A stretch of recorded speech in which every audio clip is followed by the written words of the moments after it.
Hi friends, today I am going to prepare a tasty and healthy jackfruit dish called Gujje Da Gatti.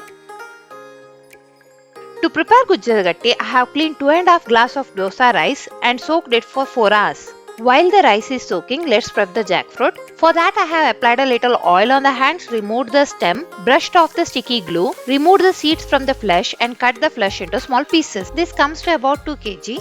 After 4 hours, I have drained the rice and ground the rice, jackfruit flesh, 1 teaspoon of salt, 2 tablespoons of jaggery, 1/4 teaspoon of black pepper, 4 cardamom pot into a thick paste. Since I am grinding in the mixie jar, I have divided the rice, jackfruit, salt and jaggery between several runs. I have not added any water while grinding. To the paste, I have added about 1 cup of grated coconut and mixed well.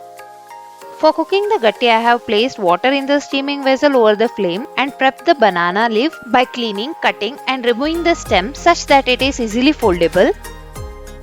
Once the leaves are ready, I am adding the batter to the banana leaf, folding and placing it on the steaming vessel for cooking. This can take up to 45 minutes to cook. You can enjoy this as it is, but it also goes really well with the chutney or a Mangalorean chicken curry. After 45 minutes, the aromatic and tasty jackfruit rice cake or Gujje Da Gatti is ready. If you like the recipe, do click on the like button, share the video and subscribe to the Envy Home Kitchen. Bye.